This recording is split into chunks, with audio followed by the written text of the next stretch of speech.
Hoje concluí mais uma vez a leitura do Evangelho de João nas minhas leituras devocionais e sistemáticas de Gênesis e Apocalipse. Já nunca tive o cuidado de anotar quantas vezes, há mais de 50 anos, uso ler a Bíblia de Gênesis e Apocalipse de maneira intercalada, um dia no Antigo, outro dia no Novo, para a gente contextualizar. E ao concluir essa leitura, é interessante que cada vez que nós lemos a palavra de Deus, a gente descobre, o Espírito Santo ilumina nossa mente e nos revela novos ensinamentos. E hoje quero compartilhar aquilo que o Espírito Santo falou profundamente ao meu coração e creio que serve para a edificação de todos nós. Aqui fala no capítulo 21 de João, o último do Evangelho, sobre a terceira aparição de Jesus para os discípulos lá no Mar da Galileia. É interessante que Jesus ressuscitou no primeiro dia da semana e apresentou-se aos discípulos, e 8 dias depois ele apresentou novamente lá no próximo domingo, vamos dizer assim, estando ali presente Tomé, que na primeira não estava e duvidou da sua ressurreição, e ele o exortou.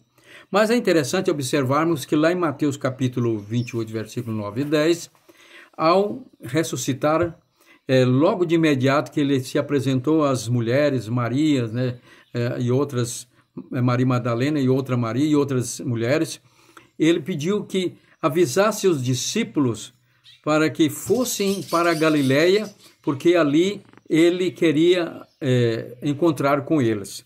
É interessante nós observarmos qual o significado desse encontro. Por que Jesus pediu para eles estar ali, naquele local?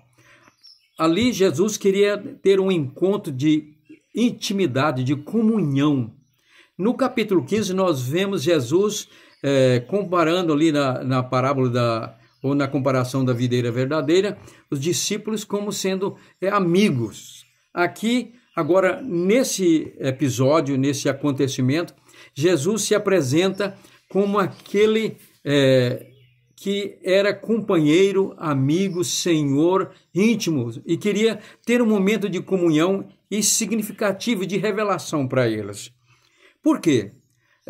Há 3 anos antes, ali naquele local, Jesus fez a chamada para Pedro, André, Tiago e João. Começou a chamada deles para o ministério. Agora, o Senhor queria, naquele mesmo local, fazer uma renovação daquela chamada, principalmente para Pedro. Lá naquele primeiro encontro ali da chamada, foi depois de um milagre, de uma pesca maravilhosa que Jesus realizou. Eles estavam maravilhados, então Jesus diz: de hoje em diante vocês serão pescadores de homens. Falou para Pedro e também para os outros apóstolos que estavam ali, e então eles passaram a segui-lo. Agora, nós vamos ver ali Jesus encontrando com eles naquele mesmo lugar, porque tinha um propósito, principalmente para Pedro. Enquanto eles, depois daquele 8º dia lá em Jerusalém, na segunda aparição, os discípulos foram para a Galileia. E Pedro, então, resolveu ir pescar, porque eles estavam aguardando o dia de Pentecoste, que seria 50 dias depois da Páscoa, ali da morte de Cristo. E, então, nesse meio prazo, Pedro decidiu ir pescar. Provavelmente Pedro, com aquele sentimento de complexo, de acusação do inimigo, que ele não servia mais para o ministério, porque o Senhor havia perdoado ele.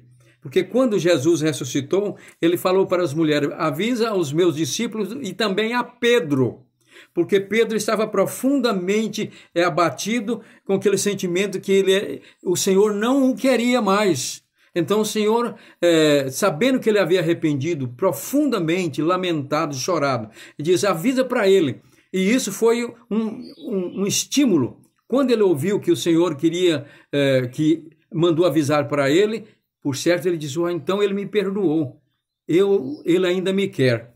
E agora Jesus quer reforçar, renovar a chamada, porque, por certo, ele estava muito triste e abatido e pensando que nem servia mais para cumprir a chamada do Senhor.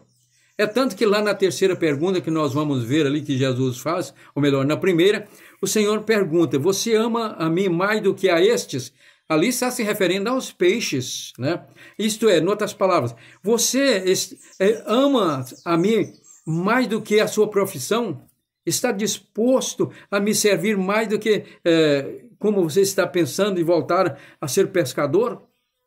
Então, o fato acontece o seguinte: eles foram pescar e pescaram a noite inteira, não pegaram nada, e chegando-se de manhã na praia, de repente lá está um senhor, e ali ao lado tinha um fogo, tinha peixe e pão. E eles não reconheceram aquela pessoa, aquele senhor, mas era Jesus.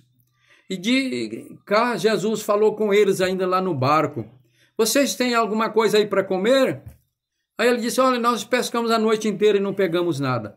Então Jesus disse: lança a rede pelo lado direito. E eles disse: nós já lançamos e não pegamos. Aí eles obedeceram e quando lançaram, a rede encheu de peixe. Diz o relato que foram 153 grandes peixes. E naquele momento o apóstolo João diz para Pedro: é o Senhor. E Pedro, que estava por certo só com uma sunga, jogou a sua capa, entrou na água e foi para o encontro do Senhor. E ali então eles comem e comungam, conversam, aquele momento tão importante de intimidade, porque Jesus, quando dirige aos apóstolos, ali, mais uma vez, ele mostra essa virtude, esse fruto do Espírito, que é a benignidade, a capacidade de ser gentil, amoroso, afetivo com as pessoas. Ele chamou eles de filhos. Lá em João capítulo 15, ele diz: vós sois meus amigos. Aqui ele diz filhos. Que coisa mais importante é de intimidade, de amor, de apoio, que estimula ânimo na pessoa que está desanimada. E então, depois de comer ali, Jesus faz a seguinte pergunta para Pedro. Olha, agora começa o diálogo entre os dois. Depois de terem comido, perguntou Jesus a Simão Pedro: Simão, filho de João, amas-me mais do que a estes? Outros? Claro que está se referindo aos peixes, né? Você está disposto, como já disse, a deixar a sua profissão e servir na minha obra? Ele respondeu: sim, Senhor, tu sabes que eu te amo. Ele lhe disse: apacenta os meus cordeiros. No grego diz o seguinte, alimenta, né? E tornou a perguntar-lhe pela segunda vez: Simão, filho de João, tu me amas? Ele respondeu: sim, Senhor, tu sabes que eu te amo. Disse-lhe Jesus: pastorei as minhas ovelhas. Pela terceira vez, Jesus lhe perguntou: Simão, filho de João, tu me amas? Pedro entristeceu-se por ele lhe ter dito pela terceira vez: tu me amas? E respondeu-lhe: Senhor, tu sabes todas as coisas, tu sabes que eu te amo. Jesus lhe disse: apacenta as minhas ovelhas. E depois disso, ele diz, depois de assim falar, acrescentou: segue-me. Aqui Jesus então está querendo dizer para Pedro: olha, eu chamei você aqui, neste local, para vocês lembrarem que aqui eu fiz a minha chamada. E a chamada que eu fiz para você naquela época, ela está ainda válida. Você é tão importante para mim agora como foi naquele dia. Mesmo que você, vamos dizer assim, Pedro estava ali num turbilhão de sentimento, de constrangimento. Porque quando Jesus perguntou pela terceira vez: tu me amas? Ele entristeceu. E é curioso que nós encontramos aí no original, as duas primeiras vezes que Jesus fala com Pedro, ele usa o verbo no sentido de ágape, de sacrifício, de estar disposto a morrer pela pessoa amada. Ele pergunta para ele: agapás, amas-me? Né? E Pedro sempre responde agora ele não tem coragem de responder como ele dizia antes: eu te amo, Senhor, estou disposto a morrer pelo Senhor. No entanto, ele negou. Então ele estava aqui sempre respondendo com aquele sentido do amor filial. Ele dizia para ele: fileis, tu sabes que eu te amo, fileis, amor afetivo. E assim ele responde as 3 vezes. E na segunda vez, Jesus, entendendo o seu constrangimento, pergunta-lhe, usando então a mesma pergunta: fileis, né? Fileis, você me ama? No sentido afetivo. E depois de falar isso, Jesus, como eu já disse, segue-me. O Senhor estava querendo dizer para ele: você ainda é o mesmo para mim. Esquece o seu passado.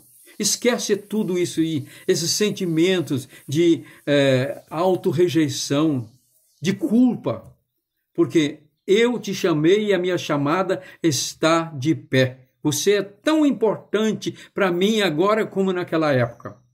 E então Jesus ainda faz uma previsão, que ele sabia no coração dele que Pedro o amava, não só com amor filéu, mas agape, né? E ele diz: olha, quando você era jovem, você ia para onde queria, se arrumava, se aprontava, mas vai chegar um momento que você vai ficar velho, então você vai ficar incapaz, vão cuidar de você, vestir a você e levar para onde você não quer ir. No texto diz que isso era uma profecia sobre como ele iria morrer. E ele então ia amá-lo no ministério com amor de sacrifício verdadeiro, ao ponto de, segundo diz a história, não é tradição, como alguns têm preconceito, isso é tradição católica, não. É história, eu falo como historiador, né? Então é história, ele morreu crucificado em Roma, de cabeça para baixo, porque disse, não sou digno de morrer como meu Senhor, né? E foi crucificado daquela maneira. O que isso nos ensina? Às vezes nós, como servo de Deus, como cristão, né, seja leigo ou então obreiro, seja pastor, um padre, bispo, e às vezes o pai de família, a mãe de família, o servo de Deus e a serva em geral. Às vezes nós somos acometidos pelo diabo, porque a Bíblia diz que ele é o acusador dos irmãos de dia e de noite. E fica trazendo à nossa memória os nossos fracassos, quer fracasso no casamento, traição da esposa, do marido, fracasso no ministério e tantas coisas que fizemos no passado, e a gente fica para baixo, triste, abatido, deprimido, pensando: eu não sirvo para mais nada. Mas o Senhor está dizendo, Pedro estava sentindo assim, mas Jesus disse para Pedro: você é tão importante agora como no passado. Como eu te chamei há 3 anos atrás, eu repito a chamada: segue-me. Isso é muito importante. O Senhor nos ama. Maior que todos os nossos fracassos é a graça e a misericórdia de Deus. Isso não significa que é uma liberdade para a gente pecar e pedir perdão. O Senhor está dizendo que, às vezes, por falta de vigilância, de oração, nós fracassamos de agir com sabedoria, pecamos, fracassamos, mas se arrependemos e voltamos, o Senhor esquece o nosso passado e nos afirma: olha, segue-me, continue me seguindo, você é tão importante. Agora, como no princípio, como eu te chamei.